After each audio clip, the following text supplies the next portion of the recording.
पालघरमध्ये विविध पक्षांच्या कार्यकर्त्यांनी काँग्रेसमध्ये प्रवेश केला. काँग्रेसमध्ये पक्षप्रवेश करणाऱ्यांमध्ये माकप, कम्युनिस्ट पार्टी सोबत राष्ट्रवादी, भाजप, श्रमजीवी संघटना या पदाधिकाऱ्यांचा समावेश आहे. दादरमधल्या टिळक भवनामध्ये प्रदेशाध्यक्ष अशोक चव्हाण यांच्या उपस्थितीमध्ये या पक्षप्रवेशाचा कार्यक्रम पार पडला. वनहक्क कायदा मोडीत काढून आदिवासींच्या हक्कांच्या जमिनी उद्योगपतींना देण्याचा भाजप सरकारचा डाव असल्याचं अशोक चव्हाणांनी यावेळेस म्हटलंय.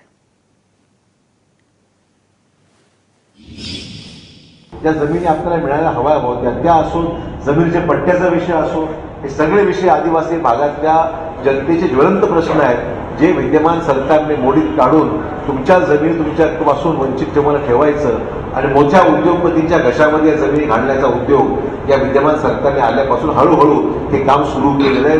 कधीतरी आपण पाहाल एक दिवशी हा भरमसाठ सगळा फटाफट हा निर्णय घेऊन टाकतील आणि सगळे आपले गरीब माणसाच्या जमिनी सुद्धा काढून घेण्याचं काम यांनी कधी केलं तर आश्चर्य मानायचं काम नाही.